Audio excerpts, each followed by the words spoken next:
Good morning students. आज हम शुरू कर रहे हैं बेटा 11th क्लास का लेक्चर नंबर 1।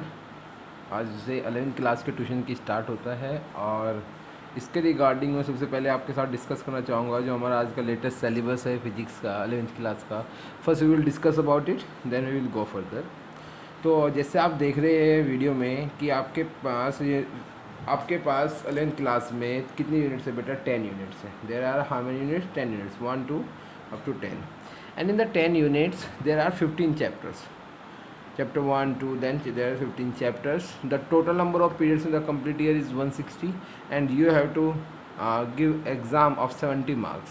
70 marks का एग्ज़ाम होता है और उसमें आप जानते हो कि अब तो ऑब्जेक्टिव बेस आने लगा है, MCQ 20 मार्क्स के क्वेश्चन आने लगे, वो आगे की बात है, लेकिन you have to talk about these 15 chapters. बेटा 11th क्लास की एक एडवांटेज ये होती है कि आपने 11th क्लास में जो पढ़ना है वो आपने ऑलरेडी 9th क्लास में थोड़ा सा डिस्कस किया हुआ है। जैसे कि मैं आपको दिखाऊं, चैप्टर नंबर 2 है यूनिट एंड मेजरमेंट। आप यूनिट मेजरमेंट के बारे में बेसिकली जानते हो, what is the unit of length, mass, metre, time, ये सब आप जानते हो। अगर मैं मोशन की बात करूँ तो मोशन चैप्टर भी हमने पढ़ा हुआ है। अगर मैं लॉज ऑफ मोशन फोर्स की बात करूँ तो हमने फोर्स भी पढ़ा हुआ है। वर्क एनर्जी पावर भी पढ़ा हुआ है। When we talk about gravitation हमने ये भी पढ़ा हुआ है। तो ये जो स्टार्टिंग के चैप्टर्स है 6 चैप्टर्स, ये तो हमने थोड़े थोड़े 9th क्लास में पढ़े हैं। लेकिन when we talk about these another chapters 7 9 10 11 12 13 14 15, इन चैप्टर्स के बारे में आपने इतना अच्छे से इतने डीपली नहीं पढ़ा है या फिर नहीं भी पढ़ा है। तो यहाँ पे जब स्टार्टिंग में स्टार्टिंग के चैप्टर्स को पढ़ते हैं तो हमें ऐसा लगता है कि जैसे बहुत आसान सा है, बहुत अच्छा सा है, लेकिन जैसे जैसे हम फिजिक्स में डीप में होते जाते हैं तो हमें फील होता है कि नहीं, इट्स अ डिफ़िकल्ट टास्क। लेकिन डिफ़िकल्ट टास्क तो बेटा देखो, आसान चीज़ें तो कुछ भी नहीं होती, सब कुछ डिफ़िकल्टी होता है, तो उसको आसान बनाना पड़ता है। तो यहाँ पे मैं आपसे प्रॉमिस करता हूँ कि आपके लिए फ़िज़िक्स इतनी आसान होगी कि अगर आप मेरी वीडियो को ध्यान से देखेंगे, अपने नोट्स अच्छे से बनाएंगे, तो फिर आपके लिए ये फ़िज़िक्स बिल्कुल आसान है। और बेटा पढ़ना बहुत ज़रूरी है। ऐसा नहीं कि मैं आपको रिड्यूसिंग सिलेबस पढ़ा दूँ कि आपके एग्ज़ाम में 11th क्लास के एग्ज़ाम में 50% आना है, 30% आना है। अभी वैसे कोई डिसीजन नहीं आया है गवर्नमेंट का, लेकिन अगर मैं आपको वही पढ़ा देता हूँ तो उस बिहाफ पे तो फिर आप कंपटीशन में बिल्कुल लैग कर जाओगे। हमें किसके लिए पढ़ना है? हमें पढ़ना है फॉर आवर नॉलेज। एग्ज़ाम तो देना ही है, अब चाहे वो मेरे 2 चैप्टर आए, चाहे 4 आए, चाहे 10 आए, एग्ज़ाम तो देना ही है, लेकिन we have to go for the knowledge. हमें सबसे पहले अपनी नॉलेज को प्रिपेयर करना है, क्योंकि आगे जाके कहीं पे भी ये मार्क्स वैल्यू नहीं करते जितनी मेरी नॉलेज वैल्यू करती है, और मुझे उस नॉलेज के बिहाफ पे ही एंट्रेंस एग्ज़ाम देना होता है। तो we will discuss about each and every point. Today I am going to start chapter number 2, this chapter number 2, that is unit and measurement. ठीक है बेटा, चैप्टर नंबर 1 में इसलिए स्टार्ट नहीं कर रहा हूँ क्योंकि अगर आप देखो ध्यान से कि चैप्टर नंबर 1 में लिखा है physics scope and excellent nature of physical law, physics, technology and society, that is complete theoretical chapter. इसके मैं आपको क्या करूँगा, एक वीडियो जरूर भेजूंगा मैं इसके आपको, चैप्टर 1 की कंप्लीट एक वीडियो भेजूंगा जिसके अंदर बेसिक डेफिनेशंस होगी।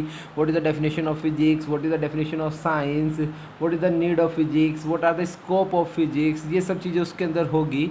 लेकिन ये चैप्टर की वीडियो मैं आपको बाद में भेजूंगा। Today we are going to start chapter number 2 which is unit and measurement.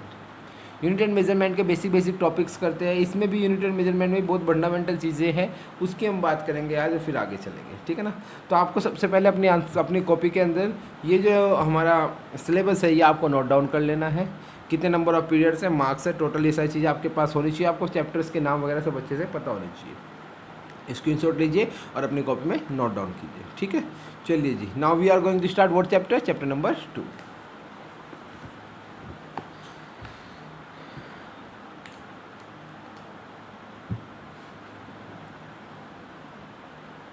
Chapter 2, and the chapter 2 name is unit and measurement. When we talk about unit and measurement, तो आप देखो ध्यान से, यहाँ केवल 2 ही वर्ड है, first is unit, second is measurement. ध्यान देना, we talk about any physical quantity, if we talk about any physical quantity such as force ले लेते हैं, मास ले लेते हैं, लेंथ ले लेते हैं, कोई भी फिजिकल क्वांटिटी आप ले सकते हो। कोई भी फिजिकल क्वांटिटी ले ली तो उसको एक्सप्रेस करने के लिए, उसको रिप्रेजेंट करने के लिए we need 2 things. The first one is its magnitude and the second one is unit. अगर मैं आपको कहता हूँ व्हाट इज़ योर वेट और योर आंसर इज़ 50, तो 50 is what, 50 ton, 50 gram, 50 KG is what, तो आप परफेक्ट आंसर क्या दोगे, 50 KG. What is the length of the table, 6, बेटा 6 व्हाट, 6 मीटर, 6 सेंटीमीटर, 6 मिलीमीटर। तो जब तक आप प्रॉपर यूनिट नहीं लगा देते तब तक वो आंसर कंप्लीट नहीं होता है। इन दिस आंसर दिस 50 और 6 रिप्रेजेंट, ये बोथ जो है ये रिप्रेजेंट करते हैं किसको बेटा, मैग्नीट्यूड, किसका magnitude, magnitude of physical quantity. And the KG, metre, these are represent unit. तो अगर आपको किसी फिजिकल क्वांटिटी के बारे में पढ़ना है तो you have to talk about two things. The first one is magnitude and second one is unit. Unit हमको लर्न करनी पड़ती है। लर्न करने का मतलब है कि we have to know about it कि if you measuring length then the length is measure in to meter, kilometer, centimeter, millimeter, mass is measure in KG, gram, time is measure in second, hour, day, इस तरह से हम measure करते हैं। तो ये unit हमको याद करनी पड़ती है अकॉर्डिंग टू फिजिकल क्वांटिटी, जो बेसिकली हमारे याद भी बहुत सारी है, आपसे बहुत बार हमने यूज़ भी की है। But when we talk about magnitude, हम किसके बारे में बात करते हैं बेटा, मैग्नीट्यूड के बारे में बात करते हैं। तो इस मैग्नीट्यूड को हमें क्या करना पड़ता है, we have to just measure it. जैसे मैं कहता हूँ आपको what is the weight of your bag, book, जो भी आपके पास है उसके लिए अगर मैं वेट करता हूँ तो आप क्या करोगे, आप उसको वेट मशीन पे रखोगे और वेट मशीन पे रख के उसका वेट को क्या करोगे, मेज़र करोगे। तो आपको मैग्नीट्यूड निकालने के लिए क्या करना पड़ता है बेटा, मेज़रमेंट करना पड़ता है। और जब मेज़रमेंट के बाद आपके पास मैग्नीट्यूड आ जाता है और उस मैग्नीट्यूड को आप यूनिट के साथ रिप्रेजेंट करते हो, then its become a physical quantity such as this 50 kg represent which quantity, it is mass.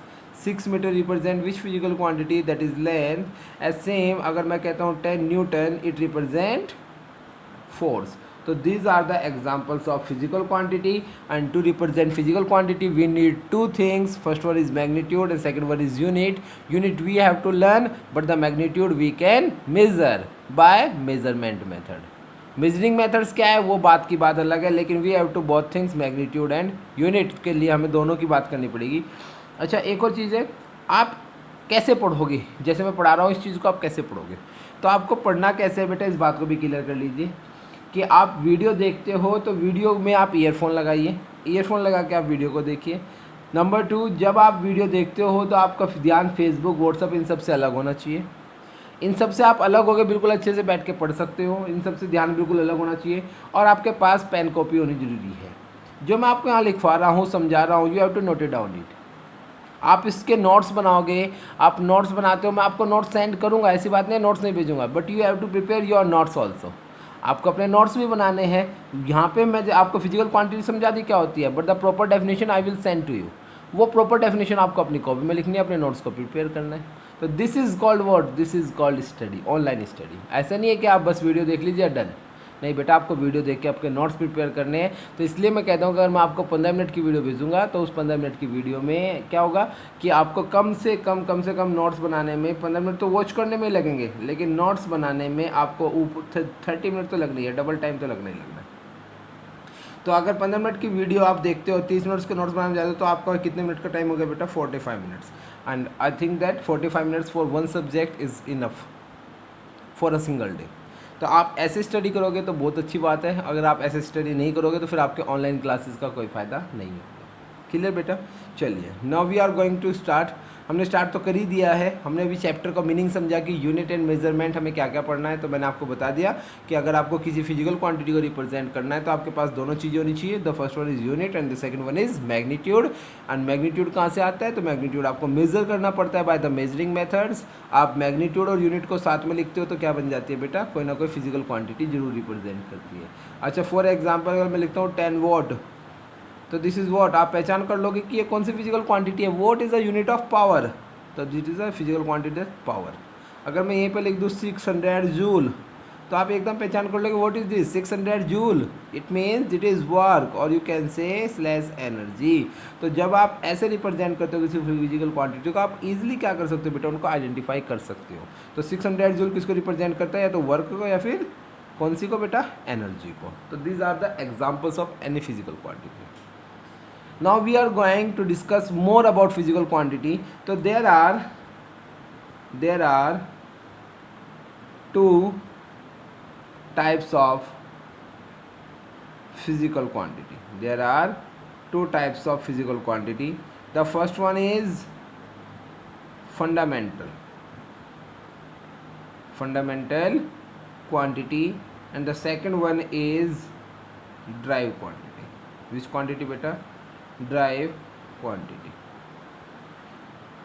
First we talk about fundamental quantity. तो देखते हैं फंडामेंटल क्वांटिटीज़ क्या होती है. देखिए ध्यान से, when we talk about fundamental, तो फंडामेंटल का मतलब क्या है बेटा? अभी मैंने किसके बारे में बताया? अभी मैंने आपको बताया अबाउट द फिजिकल क्वांटिटी. एक और चीज़ आपको समझ लीजिए, हम फिजिकल क्वांटिटी को मेज़र करते हैं ना, तो मेज़र करने के there are the two methods. First one is direct method and second one is indirect method. Direct method होता है जहाँ पे हम कोई भी इंस्ट्रूमेंट लेकर उसको डायरेक्टली मेज़र कर ले. द डिस्टेंस बिटवीन 2 पॉइंट आराम से मेज़र कर सकते हैं. किसका यूज़ करके बेटा? स्केल का यूज़ करके. तो ऐसे जब हम डायरेक्ट मेथड का यूज़ करते हैं तो वो कहलाता है फिजिकल क्वांटिटी डायरेक्ट मेथड से मेज़र की जाती है. और we can say use indirect method, जहाँ पे हम क्या करते हैं, if I am giving to you displacement is 6 metre and the time is 30 second, what is velocity? तो आप सीधा फॉर्मूला लगाओगे, डिस्प्लेसमेंट अपॉन में टाइम 6 अपॉन में 30 and the answer is 1 upon में 5. तो व्हाट यू यूज़ फॉर्मूला. तो this method is called indirect method. तो फिजिकल क्वांटिटी को हम दो तरह से मेजर कर सकते हैं. By direct method, it means direct measurement, और number 2 indirect method, that is called. Indirect method में कौन आ जाता है बेटा? इनडायरेक्ट मेथड में आ जाता है कि वी आर यूजिंग फॉर्मूला का जब हम यूज़ करते हैं. So there are the how many types of physical quantity? There are two types of physical quantity, fundamental and drive. And now we are going for fundamental. तो हम fundamental में क्या लिख सकते हैं? Those quantity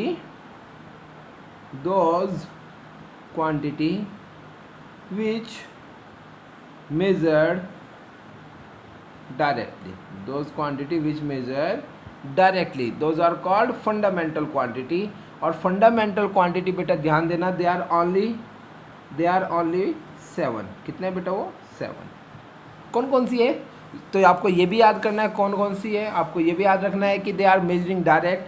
तो कौन सी 7 है? तो सबसे पहले मैं बात करूँ, the first one is mass, the second one is, number 2 is length, the third one is time, number 4 is temperature, number 5 is current, number 6 is amount of substance. I will define each and every one. And number 7 is luminous intensity. So these are the 7 fundamental quantities. These fundamental quantity can only measure by which method? By the direct method.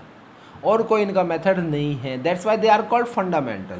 तो जो quantity हम direct method से use measure कर सकते हैं, तो those quantity are called direct fundamental quantity. और fundamental quantity में कौन कौन आ जाता है? हमारे पास आता है mass, length, time, temperature, current, amount of substance and luminous intensity. चलिए हम डिस्कस करते हैं. सबसे पहले मास की बात करें तो when we talk about mass, तो we are using just weight machine का यूज़ करेंगे और मास हम निकाल लेंगे. तो we are using direct. When we talk about length, तो हम किसका यूज़ करते हैं बेटा? Meter scale. Any instrument you can use. Small है तो vernier calipers, screw gauge, these are also the instrument which use in the laboratory to measure the small distances. Third we talk about time, तो we use clock. The fourth is temperature, तो then we use thermometer. Current, then we have to use what?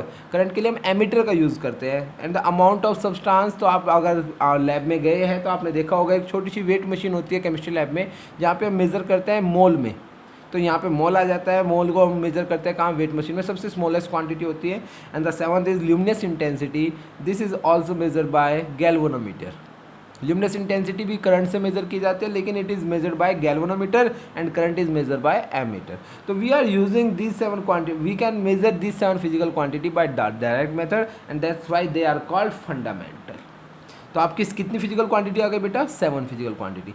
अब मेरी इस बात पर ध्यान देना, अगर मैं इन 7 को एक ऑर्डर में लिख देता हूँ. सबसे पहले मैंने मास को लिखा, लेंथ को लिखा, देन टाइम, उसके बाद किसको लिखा बेटा? Temperature. You are talking about current, then amount of substance, and the last one is 1 2 3 4 5 6 and the last one is luminous intensity. So these are called what? These are called physical quantity and their unit, if we talk about their units such as mass की unit होती है बेटा kg, length की क्या होती है metre, time in second, temperature किस में मेजर किया जाता है केल्विन, करंट किस में मेजर की जाती है एम्पियर, अमाउंट ऑफ सब्सटेंस मैंने अभी बताया दैट इज मोल, और ल्यूमिनस इंटेंसिटी की यूनिट होती है बेटा कैंडेला. तो दीज यूनिट्स आर कॉल्ड, ये कौन सी क्वांटिटी है फंडामेंटल, तो these are called fundamental units. तो फंडामेंटल क्वांटिटी की यूनिट्स क्या कहलाती है बेटा फंडामेंटल यूनिट्स कहलाती है. तो that is the complete about the fundamental quantity. ये स्टैंडर्ड है, इन 7 से अलग सारी की सारी जितने बाकी फिजिकल क्वांटिटी बच जाती है those you have to measure by using formula by indirect method, but this 7 quantity you can measure directly. चलिए बेटा आगे चलिए जी. Now just we have to talk about the number 2 type that is derived method. Which method बेटा derived method. Derived method कौन सा होता है, सिंपल सा है, दोज quantity which measured indirectly, those quantity which measured indirectly that is called drive method. उसको हम क्या कहेंगे ड्राइव क्वांटिटी कहेंगे, मेथड ना कह के हम क्या लिख देते बेटा ड्राइव्ड क्वांटिटी लिख देते हैं. तो those quantity which measure indirectly are called derived quantities. अब हम इनको बात करें तो फॉर एग्जांपल की बात करें कि 7 जो थी ना उन 7 से अलग जितनी आ जाती है सब इसमें आ जाती है. कैसे कि if you talk about force, for example मैं बात कर रहा हूँ, if you talk about force तो फोर्स कैसे निकालते हैं, the formula of force is mass into acceleration. Without using this formula we can not find out force. If you talk about work तो फॉर्मूला इज व्हाट, देखो ध्यान से, work का formula होता है फोर्स इनटू डिस्प्लेसमेंट. तो जब तक हम ये फॉर्मूला अप्लाई नहीं करेंगे तब तक हम वर्क मेजर नहीं कर सकते. When we talk about energy, which energy, kinetic energy, तो फॉर्मूला क्या बन जाता है बेटा हाफ mv². तो we have to just discuss. If you talk about potential energy then the formula is what, formula is mgh. When we talk about power तो power का formula क्या होता है बेटा दैट द एनर्जी अपॉन में time. तो we have to use different types of formula to measure the physical quantity and these are the example of derived quantities. Clear. ऐसे हम बात करें तो what is the unit of force that is newton, what is the unit of work that is joule, kinetic energy also joule, potential energy also joule, power is what watt. तो these units, जो units है these units are called derived units. क्या कहलाते हैं बेटा drive units कहलाती है. So this is the basic definition that we have to represent, that those quantity which can measure indirectly are called drive quantity, which can measure directly are called fundamental quantity. Fundamental quantity are 7 by number and the rest of them, उनसे अलग जितनी बच गई सारी क्या होती है बेटा ड्राइव क्वांटिटीज. बस थोड़ा सा एक यहाँ पे प्रॉब्लम क्रिएट होती है कि थर्ड टाइप भी आ जाती है, वो क्या है बेटा सप्लीमेंट्री.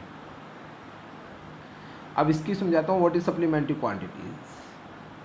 Supplementary quantities. तो सप्लीमेंट्री क्वांटिटी की बात करें तो सप्लीमेंट्री क्वांटिटी कौन कौन सी होती है, देखिए ध्यान से. सप्लीमेंट्री क्वांटिटी में केवल 2 ही आते हैं. The first one is angle and the second one is बेटा सॉलिड एंगल. यहाँ ऐसा क्यों है, क्योंकि आप जानते हो एंगल को मेजर करने का फॉर्मूला क्या होता है, the formula for measuring angle is arc upon में रेडियस. और सॉलिड एंगल को मेजर करने का फॉर्मूला क्या होता है बेटा, इसका फॉर्मूला होता है सरफेस एरिया अपॉन में रेडियस स्क्वायर. अगर हम बात करें एंगल कहाँ रिप्रेजेंट करते हैं, तो मैं फॉर्मूले यहाँ लिख दिया, लेकिन मैं रिप्रेजेंटेशन अगले पेज पे दिखा देता हूँ कि एंगल को होता है जैसे कि कोई बेस लाइन है, उस बेस लाइन से मैंने यहाँ पे इसको सेंटर लिया और एक सर्कल का आर्क ड्रॉ कर दिया. जैसे आर्क ड्रॉ करेंगे तो ये रिप्रेजेंटेशन होगा, this is called angle theta. ये क्या बन जाता है बेटा एंगल. और from A point to B point मैंने आर्क ड्रॉ किया, तो this is the arc and the length, which length O A equal to O B, this is called radius. तो when we are measuring angle theta तो formula क्या होता है बेटा, formula होता है लेंथ ऑफ आर्क, इस आर्क की लेंथ ए बी की लेंथ और अपॉन में क्या आ जाएगा बेटा रेडियस मीन्स ओ ए.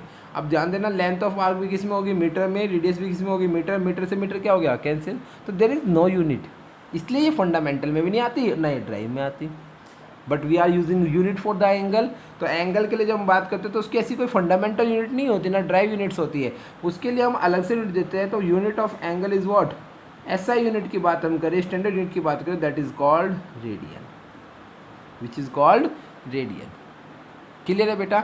एक ध्यान से और समझना एक बात को कि यहाँ पे कन्वर्जन आ जाता है, how to convert degree into radian. Degree को आप कैसे कन्वर्ट करोगे बेटा रेडियन में, बिकॉज इन द क्वेश्चन जब हम न्यूमेरिकल करेंगे कोई भी एंगल मुझे गिवन होगा तो we can put the value of the angle in the form of radian, not in degree. 30, 45, 60 degree हमें देखिए गिवन होता है, लेकिन we have to convert degree into radian. कैसे करेंगे? तो बड़ा बेसिक सा कंसेप्ट है कि 360 degree is equal to 2 pi, 360 degree is equal to 2 pi, और you can say 180 degree is equal to how much, that is equal to pi. आप ये याद रखिए बस, ये दो मेथड आप कोई सा भी लगा लीजिए। इसका मतलब क्या है कि हम सिंपली कह सकते हैं 1 degree is equal to pi upon में 180। ये किस में है बेटा? This is in radian and this is in degree. तो अगर मुझे कन्वर्ट करना है फॉर एग्जांपल किसको, 30 डिग्री को, तो आपने देखिए क्या किया, 1 डिग्री में इतना होता है तो 30 में कितना होगा, तो just we have to multiply pi upon में 180 इंटू 30, 0 से 0 cancel, 3 6 18 and the answer is pi by 6 radian. आपकी पाई की वैल्यू आती है 3.14, यू कैन पुट इट, आप बड़े आसानी से निकल जाएगी। तो ये मेथड होता है, जब भी न्यूमेरिकल में रखेंगे हम ये वैल्यू पुट नहीं करेंगे। अगर ट्रिग्नोमेट्रिकल फंक्शन है तो we are using it, but जब हम बात करते हैं किसकी बेटा, न्यूमेरिकल्स की, तो we have to put the value pi upon में 6, पाई अपॉन में 6 को हम सॉल्व भी कर सकते हैं। तो this is all about angle. इसकी अपनी क्वांटिटी ड्राइव नहीं हो पाती, इसलिए हमने इसको अलग से क्वांटिटी प्रोवाइड कराई, SI unit, the quantity is radian. Degree भी होती है लेकिन डिग्री एसआई नहीं है, इसलिए रेडियन में बात करेंगे। न्यूमेरिकल्स में आप डिग्री को किस में कन्वर्ट कर दोगे बेटा, रेडियन में। दूसरा कौन सा था? Now if you are talk about that is solid angle. अब सॉलिड एंगल क्या होता है उसको भी समझ लीजिए। दूसरा है हमारा बेटा, which one is solid angle. आपने आइसक्रीम कोन तो देखा ही होगा, आइसक्रीम कोन कुछ इस शेप में होता है, that is the ice cream cone, ठीक है ना। This is the point of O. ये जो ऊपर का ये वाला जो है ना, ये सर्कल, इस सर्कल का एरिया, ठीक है ना, surface area, pi r square जो फॉर्मूला होता है ना, that is the surface area. कितना होता है? पाई आर स्क्वायर, ठीक है। And this is the length, जिसको हम क्या कहते हैं, इस पॉइंट, इस वाली लाइन को हम कहते हैं बेटा, it's called radius. Solid angle कहाँ बन रहा है? सॉलिड एंगल यहाँ बन रहा है बेटा। इस बीच में जो एंगल बनेगा डी थीटा, ये जो एंगल बनेगा, ये वाला एंगल अंदर की side, this angle is called what, this angle is called solid angle. इस एंगल को कहते हैं सॉलिड एंगल। निकाले कैसे? तो बड़ा आसान सा है कि solid angle equal to d theta equal to surface area, surface area upon में जितनी भी रेडियस है उस रेडियस का क्या कर देंगे बेटा, स्क्वायर। ये कैसी फिनोमिना है? That is the 3D phenomena. वो कैसी फिनोमिना थी एंगल में? 2D। तो 3D में हम ऐसे यूज़ करते हैं। अब ध्यान देना, सरफेस एरिया की यूनिट क्या होती है? Metre square. रेडियस की यूनिट क्या होती है बेटा? Metre square. मीटर स्क्वायर से क्या हो गया? कैंसिल, कट गया। रेडियस का स्क्वायर है ना, इसलिए मीटर स्क्वायर हो जाएगा, तो कट गया। तो अब कोई रेडियन वो नहीं बचा, तो हम यहाँ पे भी इसकी एसआई यूनिट हम प्रोवाइड कराते हैं। एसआई यूनिट क्या आती है बेटा इसकी? The SI unit is steradian, steradian, ठीक है ना। This is the SI unit of solid angle. इसका कन्वर्जन भी है, जब हम न्यूमेरिकल करेंगे तब आपको बताऊंगा कि how to convert units into steradian. वैसे इसको कन्वर्ट नहीं करते, ये हमेशा स्टेरेडियन में ही गिवन होता है। Which angle? 3D angle steradian में गिवन होगा, डिग्री में गिवन नहीं होता, स्टेरेडियन में ही गिवन होता है। बड़ी इजीली हम पाई की फॉर्म में आंसर रख के निकाल सकते हैं। जैसे वो it can say pi by 3 steradian, तो आप आराम से पाई की वैल्यू पुट करके सॉल्व कर सकते हो, तो उसमें कोई दिक्कत नहीं है। बस एंगल में हमें डिग्री से किस में कन्वर्ट करना पड़ेगा बेटा? हमें कन्वर्ट करना पड़ेगा किस में? हाँ, रेडियन में। Then we are going for another. देखिए सिंपल सा बिल्कुल मैंने आज आपको पढ़ाया है, केवल क्वांटिटीज़ के बारे में, फंडामेंटल क्वांटिटीज़ के बारे में, ये सब बातें मैंने आपको बताई। और आज की क्लास में इतना ही रख देते हैं, फिर हम बात करेंगे आगे की। इसके साथ साथ मैं क्या करूँ बेटा, आपके पास एक PDF भी सेंड करूँगा ग्रुप के अंदर। वो PDF कैसी होगी? उस PDF में बुक्स के नोट्स होंगे। आप बुक्स की हेल्प ले सकते हो, आप मेरी वीडियो की हेल्प ले सकते हो, and you have to prepare the notes and send me pic today before 4 PM। Before 4 PM means आपको 4 बजे से पहले पहले भेजनी है। आपको नोट्स बनाने हैं, अपने डाउट्स क्लियर करने हैं। If you have any doubts you can talk to me. Okay, welcome to Arya Physics Academy and it's me Siddhant Arya. Good bye बेटा।